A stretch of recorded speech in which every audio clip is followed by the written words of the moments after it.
Good evening and welcome to the Question Chronicles, 7th installment, where we're going to ask each other questions, give confident answers, probably be wrong, and then come back next week after doing some research off camera, give a better answer. True. Whether it's your most recent hyperfixation or you just want someone else to look it up for you, we're here to help, probably. So I believe you started No, I answered first last week. So I believe it's your turn to answer first this week. And yeah, we can hop right into it. We already had a small talk before, and I know you have some talking points after that I'd like to get to. So whenever you're ready. All right, so last week you asked me about Terraria. That is what I asked you about. Classic 2D Minecraft, if you will. Upset sigh. You asked me what of the 4-ish play styles I would play in-game and which one I would be IRL.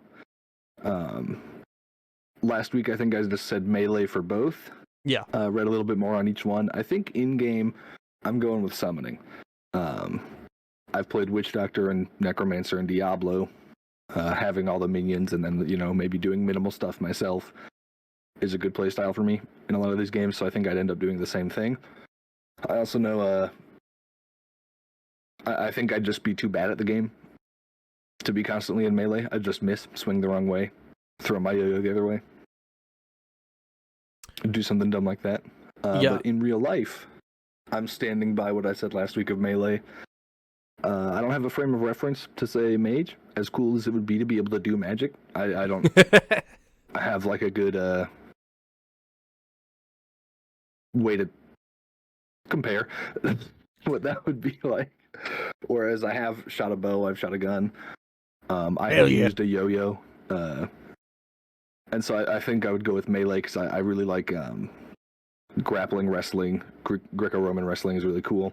Mm-hmm. That's really fun and neat stuff to me, as well as just I think having the meme of like getting in an IRL fight with someone and you whip out a yo-yo at them, catch him off guard. You're like Killua from Hunter x Hunter. Oh yeah.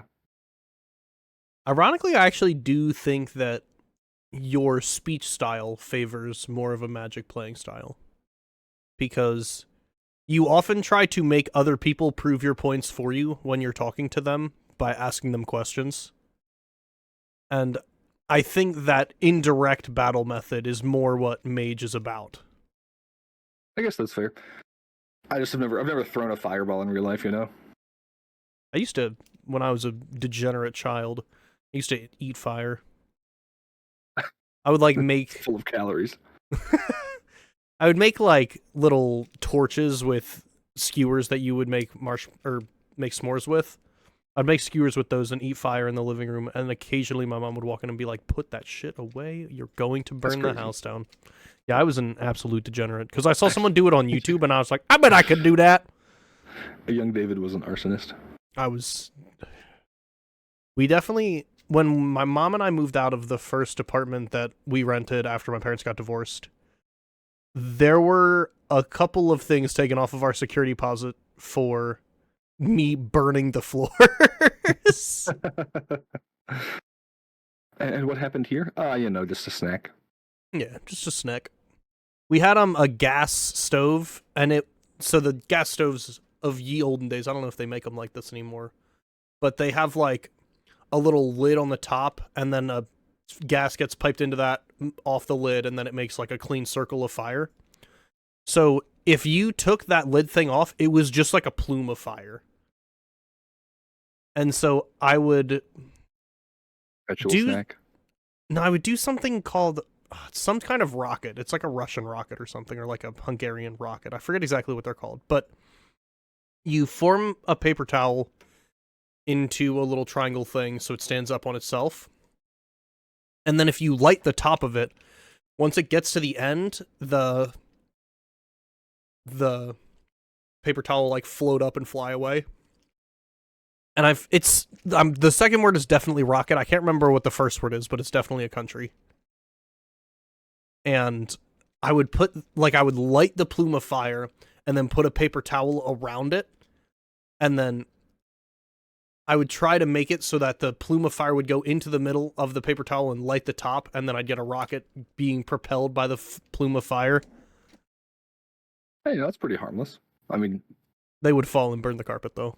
Yeah, but compared to some things. What did you do?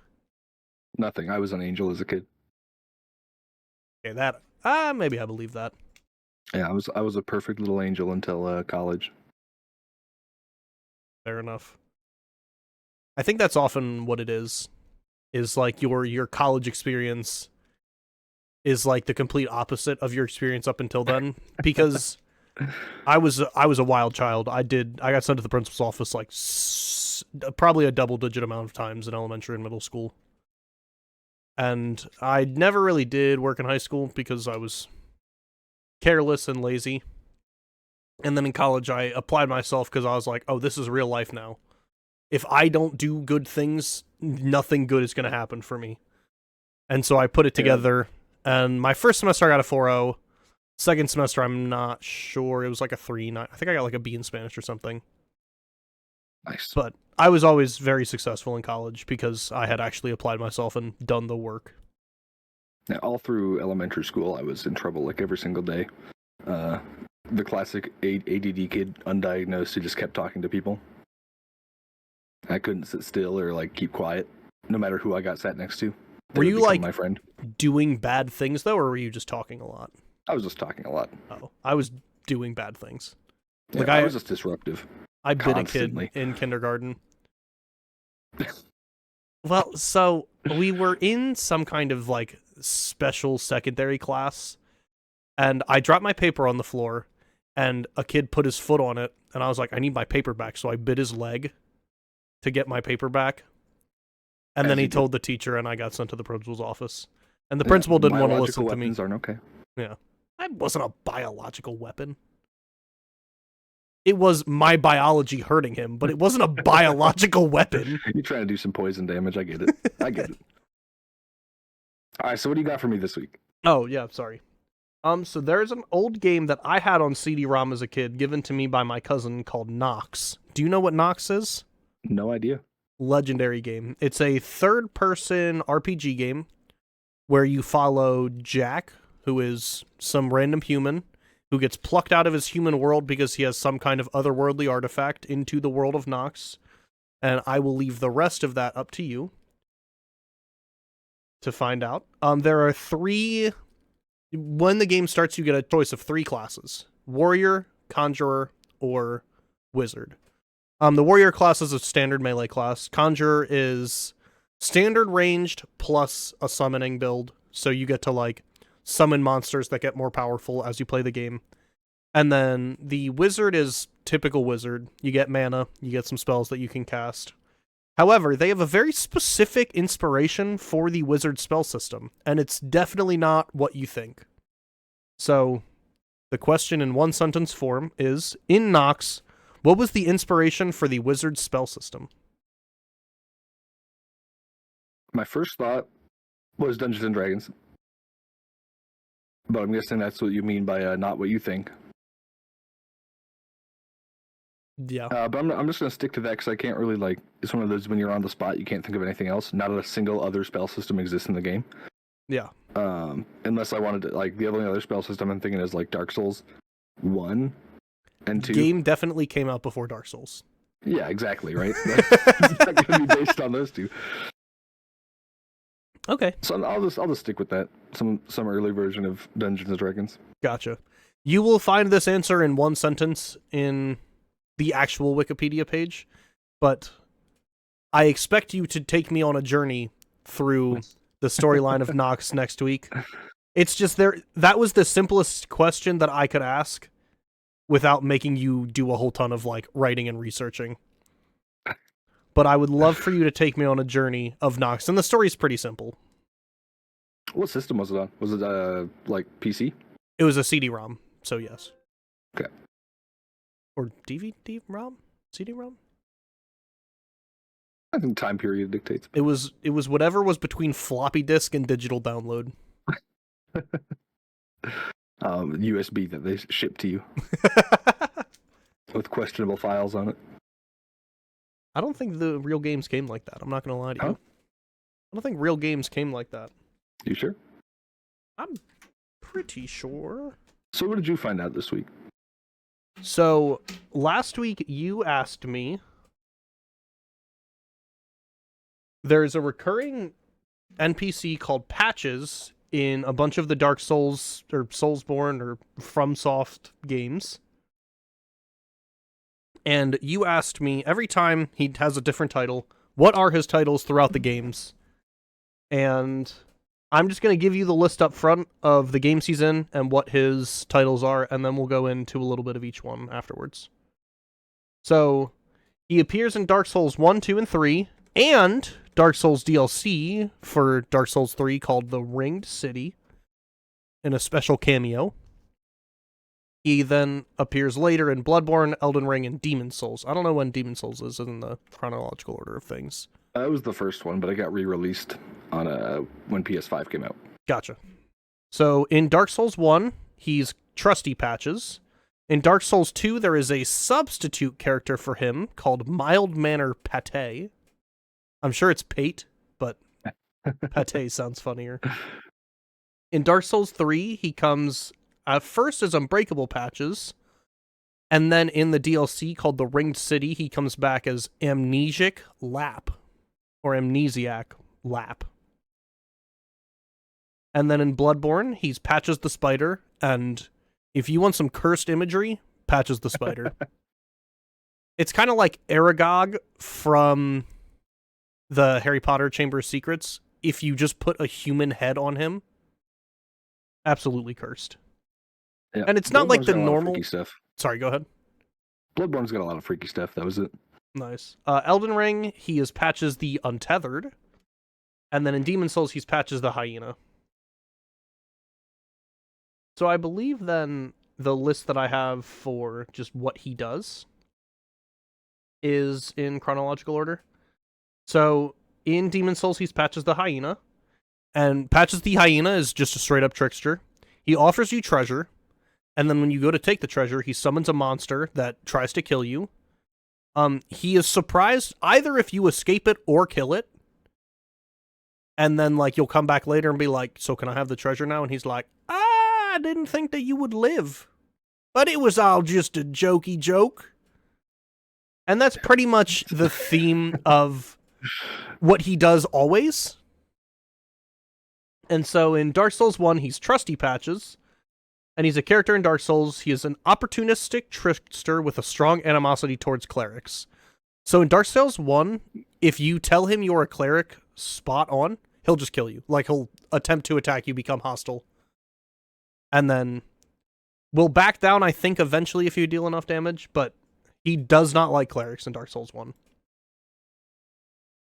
And it follows the same kind of formula of he offers you something, tries to trick you with the aim of looting your dead body, and then becomes friendlier if you survive, and then becomes some kind of merchant or some kind of positive influence on your game after that. Yep. I'm a fan of the Dark Souls 1 iteration. I mean, I'm a fan of all of them, but in Dark Souls 1, there's like a subtle lore element to it where there's like a group of clerics who's traveling that you meet at the very start of the game. They're just in the Firelink Shrine. And as you talk to them, they're like, yeah, we're going to go down through the catacombs to get to the place that we want to go. And if you like do their storyline and get them to move, when you get tricked by Patches, you actually find two of them hollow and like evil. And you'll find the cleric woman they're protecting to continue her storyline down where he kicks you. Oh, gotcha. Because he tricked them because they were clerics. Makes sense. And then, Mild Manner Pate from Dark Souls 2. He is definitely the one that breaks the formula the most, which makes sense because his name's not even Patches. He's kind of like a stand-in for Patches. Yep. And this guy's just a treasure hunter who, as his nickname indicates, is known for his gentle and friendly demeanor towards others. He's in several locations, offers his aid a bunch, However, at some point, it's revealed that he has a little bit of a sinister side, and there are people claiming that he's deceiving and greedy. However, it seems, in what I read, that the player never really finds this out. Like, the player doesn't have any first-hand experience of this. Yeah. And it is left rather ambiguous in the game. And so it's kind of just like, he's a side character who definitely has some kind of background and some kind of storyline, but the player's not privy to it, leaving the player picking a side, I guess. Or maybe never picking a side because it's inconsequential to the real game. And then we have Patches the Spider from Bloodborne. And this one's cursed. I'm just going to read you what the wiki said, because I don't think I can describe this any better. Patches is a nightmare apostle with a man's head. His facial features are distinct from the other human-headed spiders, resembling characters from previous Souls games, with whom he shares a name, Patches, and some personality traits. His personality is as unsavory as his appearance.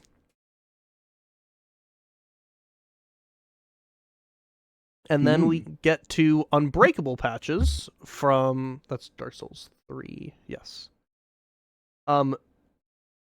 If you look at Unbreakable Patches' picture, you're going to be like, that is a cyborg. It turns out he's not a cyborg, he's just wearing a lot of armor. And then, same thing as the previous Souls games, he attempts to deceive the player, which will try to kill them somehow in the hope of looting their bodies. When you escape or survive, he becomes friendly and gives you some good advice about the game. And now we get to Amnesiac Lap from the Ringed City DLC from Dark Souls 3. And basically what happens is Lap is Patches, who is pretending to have amnesia and has forgotten his past and his own name. And the player comes into contact with him, and Lap is like, I don't remember anything. Can you help me get to where I'm supposed to go so that I can remember things? And then eventually the player and Lap get there. And then Lap, like, takes a disguise off, and it turns out that he is Patches. And I think at this point it's the standard get tricked, have to fight something, and then Patches becomes friendly again. And then lastly, we have Patches the Untethered from Elden Ring. And Patches this time is actually a boss, quote unquote. And he surrenders if you reduces HP from 50 or reduces HP from 50% or less. And then he acts as a merchant and gives helpful advice to players. I think in that one it's more of an outright he's just a douche, instead of he plays a trick and then it's all a big misunderstanding in the end. I'm pretty sure that one he is just outright mad, and then he turns aside whenever you prove yourself. It's the Elden Ring's one is very funny to me because it is like you go through a little cave and then you get there and then the health bar appears and it's Patches, and so you're supposed to get to like, oh my god, it's the guy. And then if you get him to half health, he doesn't instantly become non-hostile. Well, he becomes non-hostile, but like the health bar doesn't go away and combat doesn't stop. So you can just keep hitting him? You can, yeah, and he'll continue the fight, but you get him to half and he kind of like bends down. He's like, I'm so sorry. I thought you were stealing from me. You can take whatever's in my chest. And then you open the chest and it's one of the teleporter trapped chests. Oh, nice. And it sends you somewhere far away. And then you go back and I guess that's what happens when you get there, right? You go and his health bar doesn't appear until you try to open the chest, and he's like, ooh, greedy. Gotcha. But he's mine. Not outright trying to trick you at the start. Like in the other games, you start with the dialogue, and he's like, you can take my chest, and then the tricks happen. Yeah, but then after you go back to him after the boss fight, he has a chest there, and if you run by him and do the chest, it is a trapped chest.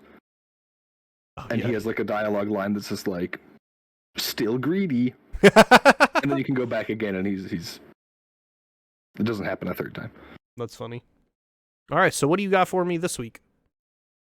All right, so this week there's been a game I've been playing off and on. NetEase's third-person open-world survival game, Once Human. Once Human. I have definitely heard of that. Hold on, my camera's being weird. There we go. Yep, I've been a pretty good fan of this game. It's enjoyable. Scratches the itch of like base building. Even That's if it's like what a it little is. janky. Yes, you're like on a foreign planet or something. No, it's just the planet. Oh, okay. Which kind of leads into my question. In Once Human, what are deviations and what types are there? Deviations. Okay, I would imagine that's some kind of evolutionary human thing. So, like, humans will deviate into these different types of species, kind of like Darwin's finches, where they fulfill different niches in different areas. So, officially, I'm going to say that they are different types of human evolution places. And so they're like essentially different races of people, but they might be different species entirely. And then what was the second part? What are deviations? What types are there? So I'm guessing there's some kind of aquatic, like some kind of underwater, some kind of something that can fly, an avian version. And then there's probably two types of ground ones. One that's like more of a berserker and one that's more of like a ranger. So like a big hulking heavy type deal that is made to just like tough it out in the life. And then kind of like a sneaky ranger thief type deal that's thinner, can run faster, and focuses mainly on hunting through like chase and stealth rather just than like going head to head with a gorilla and winning. So that is what I'm thinking. Okay. Did I get it? Not quite, but like part of what you said isn't far off of being close.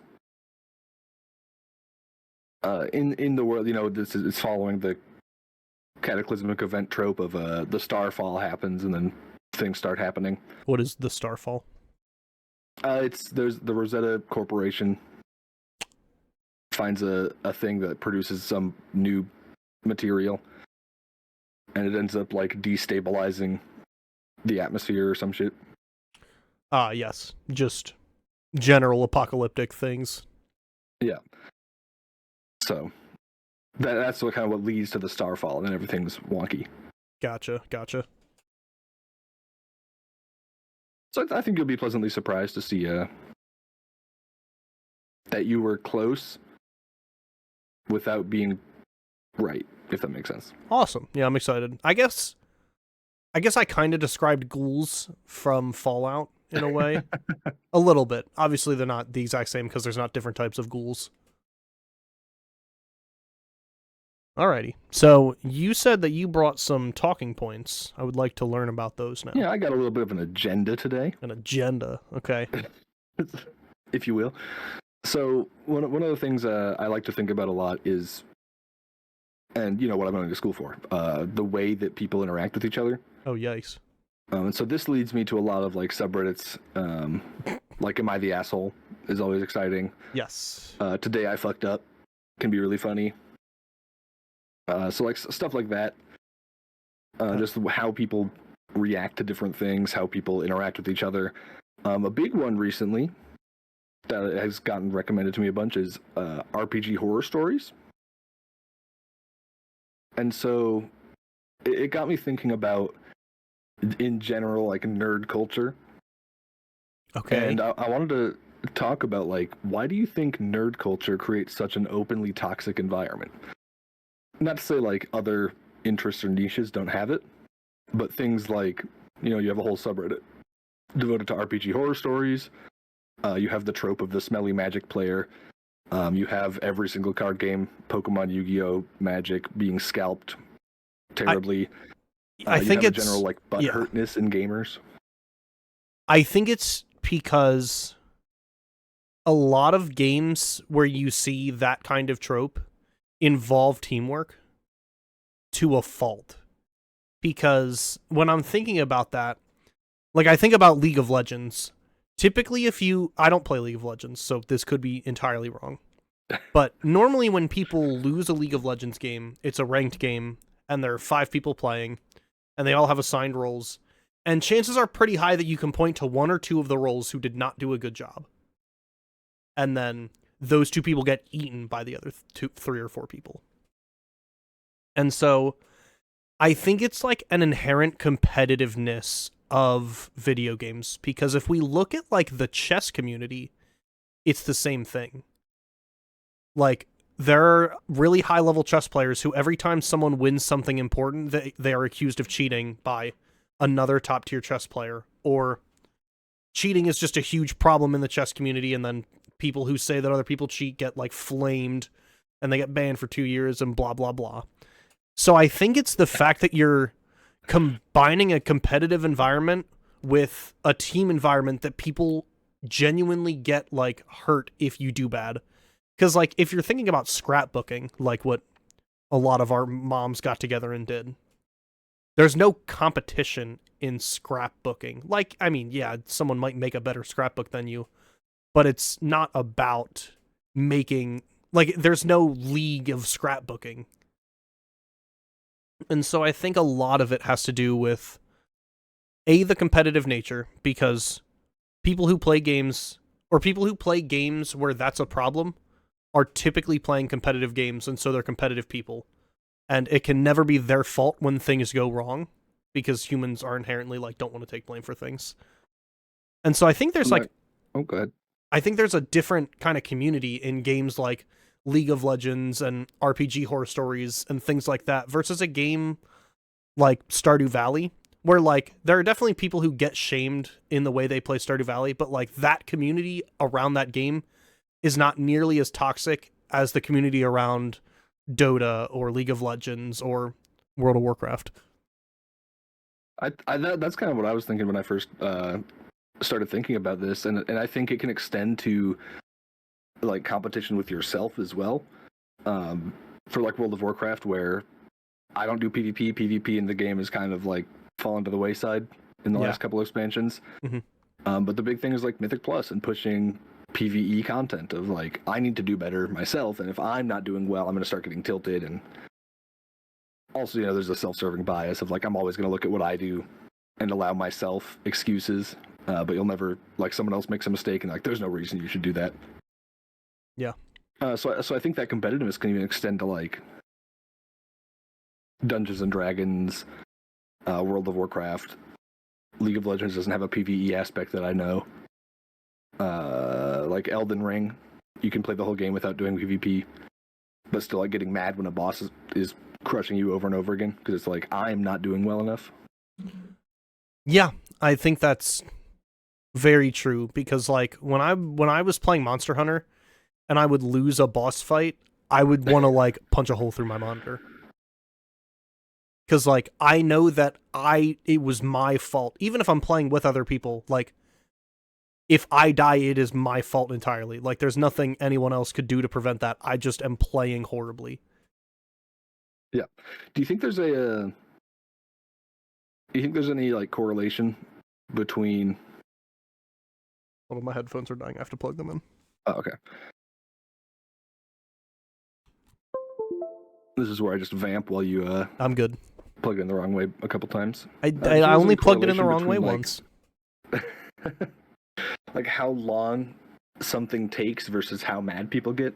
Yes. 100%. For example, like Monster Hunter is a good example because it might take like 15 to 30 minutes to do a monster, and then if you cart too much, you know, you just get 0 rewards, and now you've just spent 30 minutes getting nothing.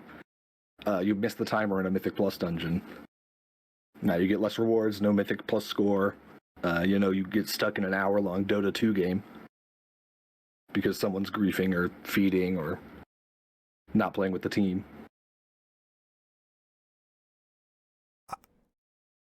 You know, I think my answer is generally yes, that the longer something takes, the more you tilt if it goes wrong. However, I can think of a counterexample immediately, because I play a game a ton called Phasmophobia. It's a detective game where you try to find ghosts based on types.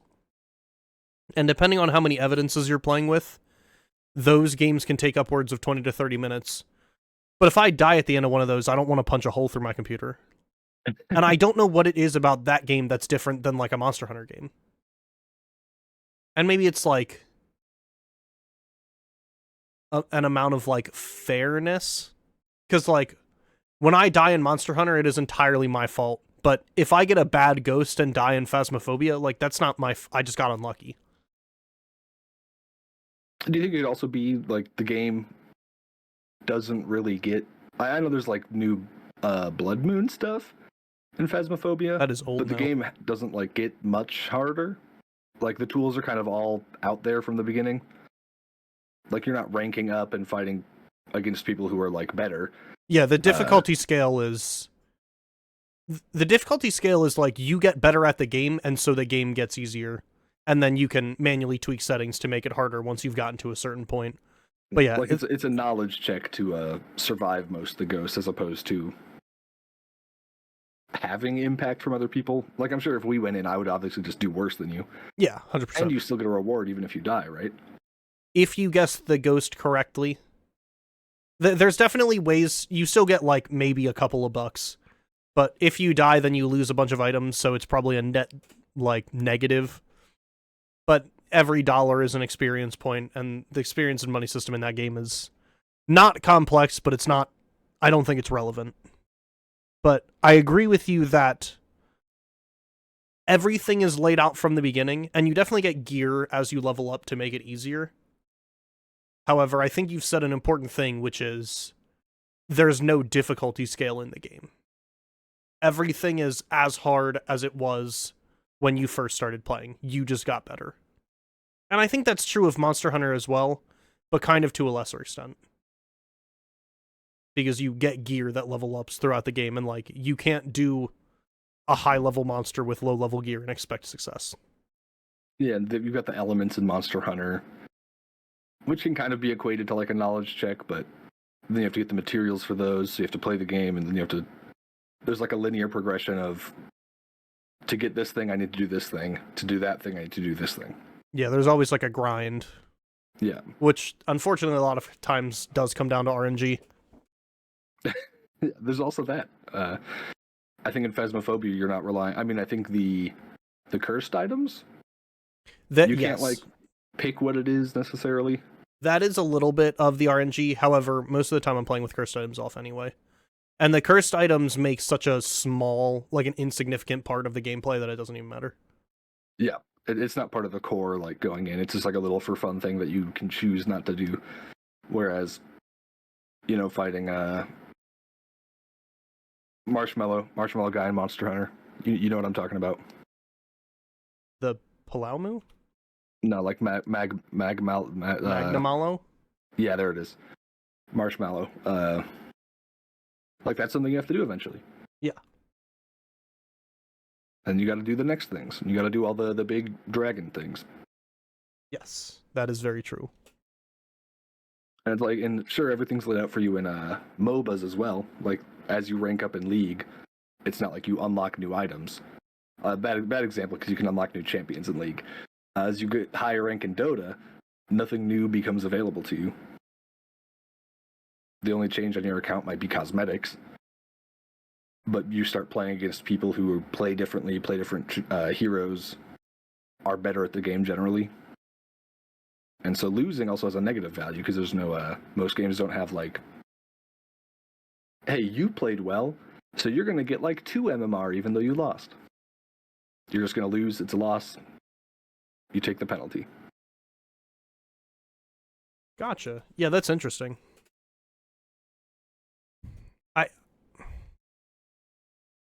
I do think that on the premise, though, I do agree with the point that the longer something takes, the more you rage when it doesn't go well. But yeah, I think there are definitely counterexamples, and I don't know if you and I are going to be able to pinpoint why those are counterexamples.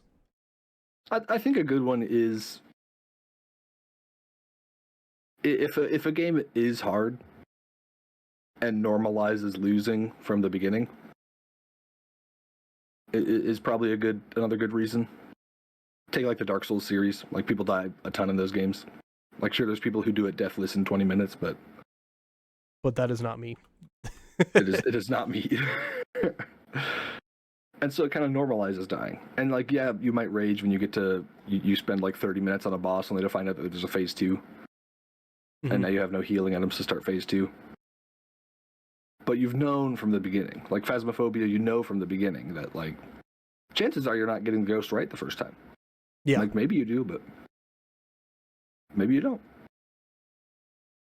Whereas starting low ranks in Dota League or starting the first dungeons in World of Warcraft, it's like a guaranteed success. Yeah, same thing with Monster Hunter. Like, if you die to the Great Baggy, I think is the first thing you fight, or the Great Jaggy. Brother, you've played that fight.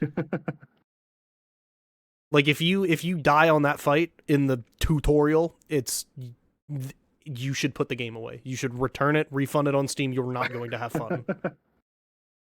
Yeah. I think Helldivers does it right, too. I think, other than the Sony issues they had, overall got a pretty good reception. And it normalizes you dying from the tutorial. Yeah. And you also get, like, an absurd amount of recall-ins or respawns, whatever they call them. Dying isn't an automatic fail. Yeah. Alrighty. I think we've beat that talking point to death. Another thing on the same vein, but more related to not exactly video games or card games, tabletops. It is kind of like, and I'm bringing this up because of I follow the OnlyFans stuff. Yes. Which is crazy because it's just so much ego. And so something coming up recently is their new War Chief Tyler 1, and your thoughts on like streamer personality versus the person and how that kind of gets impacted by audience size or who your audience is. Can you ask the question a different way? I don't think I understand. Yeah, so like what do you think causes like new streamers to become a streamer personality versus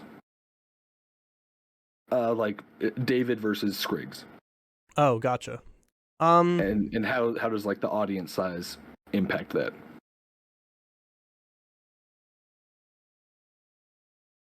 I think a lot of streamers will tell you that they didn't change as their audience size increased. And sure. That is definitely not true, because Queso with 100 followers is definitely not the same person as Queso with 60,000 people watching him. I think everything you do just becomes elevated from the point of, like, your reactions become more... your reactions just become bigger, like things that would make you upset make you cry, things that would make you talk loudly make you yell now, things that would make you jump in like a horror game now make you scream. And I think that it's kind of like how I'm sure that Batman feels different as Bruce Wayne versus when he puts on the Batman mask. I think it's the same kind of thing. Like, there's definitely a difference between... Since you brought up the OnlyFans stuff, there's definitely a difference between Thor and Pirate Software. Because Thor is someone who has a ferret rescue, who does a lot of good in the world, donates a lot to charity, does a lot of things that are objectively good things for the world. Like, I don't know anyone who would disagree that his ferret software is not good.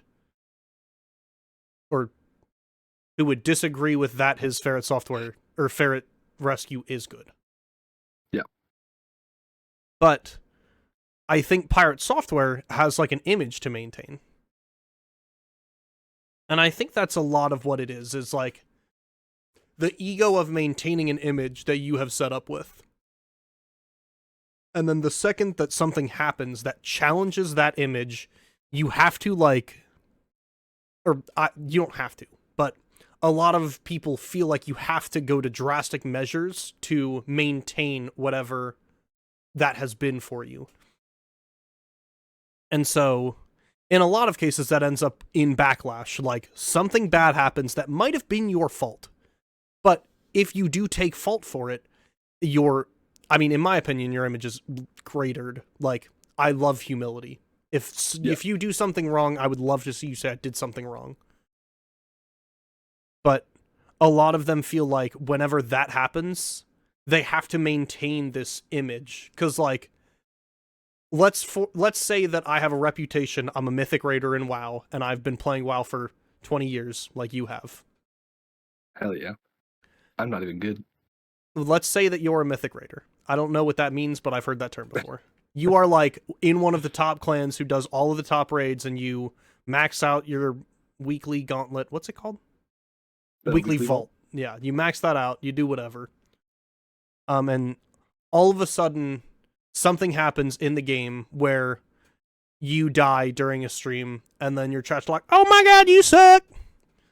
You're gonna get defensive, because you have this image to maintain of you are one of the greatest WoW players who are playing the game right now. Yeah. And I think this is like the biggest thing of what makes, and obviously I don't stream us right now, so I don't have like the perspective of having 60,000 people watching me live die in World of Warcraft. There are like 6 people who watch my streams. But I think this is where you really get into what makes streaming a job. Because when you get to the point where, you know, you're paying the bills with streaming, where you have a big enough following, you have to, like, just be ready to uphold the image of what people want you to be. Yeah, you are a public figure. Yeah, and you have to be ready to do that just for, 8 hours or 16 hours if you're one of those people. I mean, most streamers who stream professionally don't stream for more than a couple hours. Yeah. And most of them also don't stream every day. Those who stream every day for long periods of times are, in my opinion, crazy. But a lot of them also, like, they don't just play games on their streams, they do, like, stuff that I would think you should do off stream. Like, a lot of them, like, pay their bills while they're streaming, or do things on their computer that is not just, like, interacting with the audience playing games. It's kind of like a co-working stream. Yeah. Like, I follow a guy right now, he runs an online shop, and that's, like, what he does for a living. And he streams, I guess, as a supplemental income, but he doesn't make a living from streaming. But, like, a lot of his streams are just, like, come make dice with me, because he runs a dice shop. And he pours the resin into the models, or in the molds, paints them on stream. And, like, very interesting to watch. I'm not complaining that he does that, but that's something in my mind that, like, if I ran a shop like that, I would not do that on stream. But it works for them, and they have a good, decent amount of viewership. They're definitely not paying the bills with streaming, but a lot of people who, like, stream every day for long hours are doing things like that on the stream. I'm gonna start just streaming 8 hours of me sleeping every night. There's a lot of that too. Oh yeah, I know.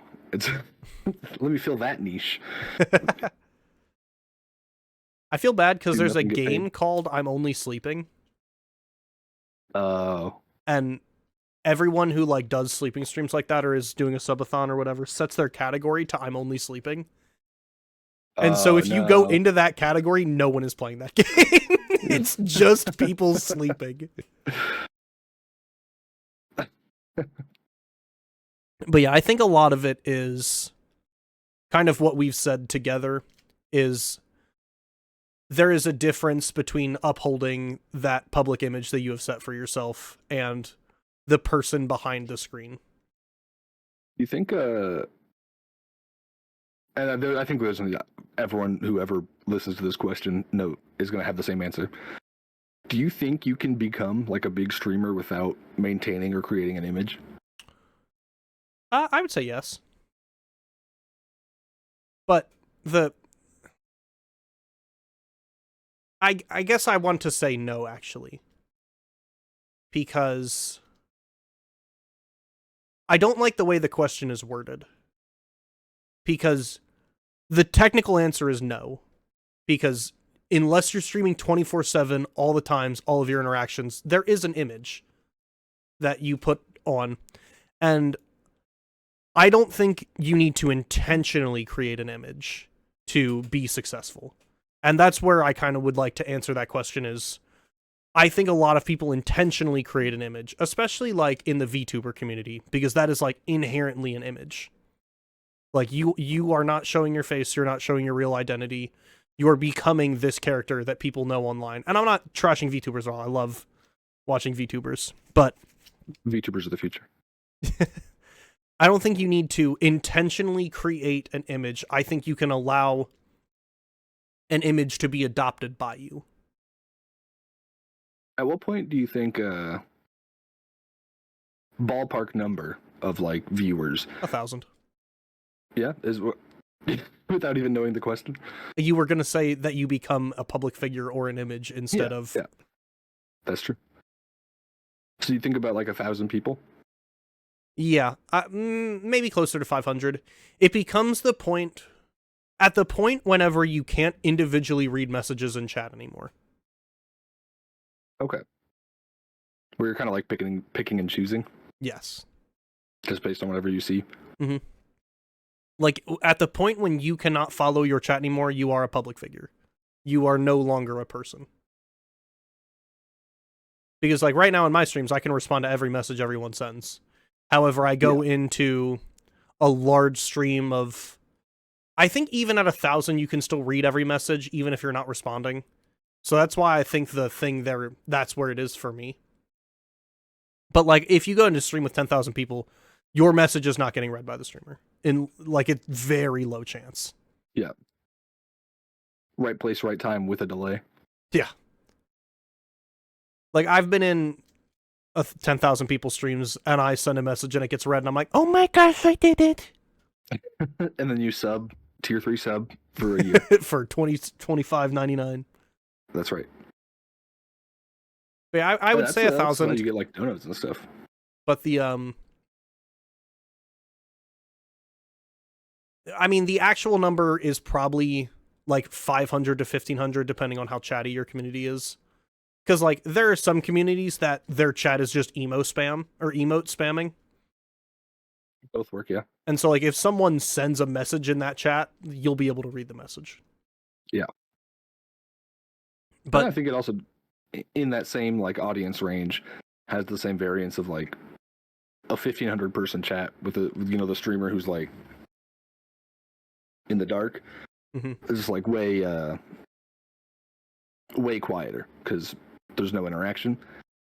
Whereas, like, the 500 person chat, but with a engaging streamer, might do exactly what you're talking about, and chat moves too fast to even read your message. Yeah. That's what I mean. Like, there's definitely a range, and it definitely depends. But if I had to put a single number on it, 1,000. Okay. I don't think I've been in varied enough streams, and also paid attention to the numbers to get a good estimate. But I'd probably say about the same. I could even see it being like as low as 100 if the community has grown enough and been engaging. Yeah, I think that for me, at the current rate that people chat in my stream, I would probably reach that around like 1 to 200. Because, like, I have people who send 1,000 messages a stream. I don't know if that's a real number. Yeah, but like whatever the number is. Yeah, like I have a few people in my community who love to just chat, and I love that because I love chatting with people. That's why I stream. I stream to clear out my game backlog and chat with the homies. But then there are people who send probably like one message every half hour, like you. No offense, I'm not. Oh yeah. This is me adding you, but I'm not stream. offended. I'm in every stream. Don't worry. I know. I see you and your little. My little pink dragon that I didn't know I could pick. Yeah, I've had a lot of people in my stream. So I use stream avatars. It's a thing I bought on Steam for like $10, I think. But a lot of people don't know that, because I have a widget below my stream that you can pick your own avatar. and a lot of people haven't picked their avatar. They didn't know you could pick, and then eventually when they find out that they can pick, they're like, but this is my avatar now. This is who I am. I can't change it now. I'm the little pink dinosaur dragon thing. Yeah.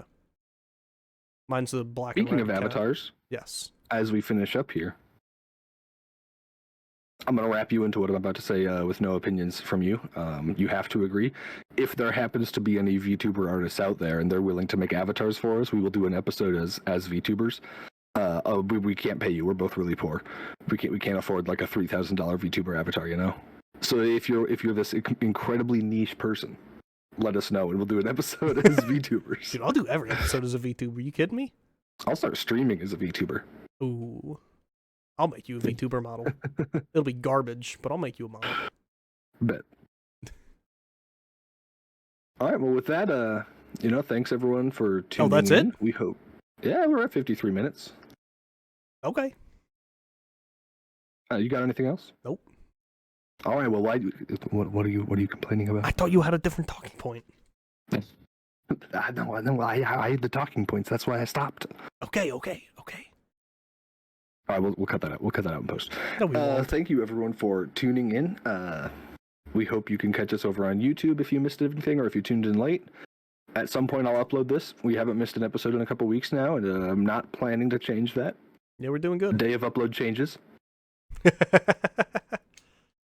Drop us a like, follow us on Twitch, subscribe on YouTube, like our videos, leave comments. If you have any questions that you're dying for us to answer, send it in a chat, leave a comment. What's the Spotify equivalent of following on Twitch or subbing on YouTube? That's a great question. We should learn what listening. That is.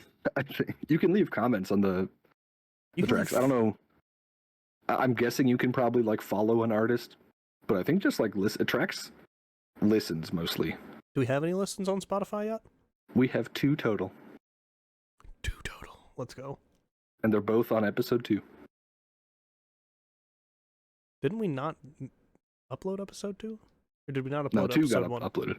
It was 1 and 3 that didn't? We missed 1 and 3, yeah. Gotcha. So we have, on YouTube, we have the prologue, episode 2, episode 4, 5, 6. Gotcha. Alrighty. Well, so again, engage the algorithms, like us, shoot questions over to us on Blue Sky, leave a YouTube comment. We'll almost certainly see it because you'll be our first comment, Yeah. You can get perfect engagement with us. That's true. Engage the algorithm, yeah, like we said. And we gotta start making shorts next week. Ooh. We do got to start making shorts. That's the thing to do. We'll make some shorts. We'll Alrighty. Yeah. Thank you all so much for watching, and we'll see you next week. Bye.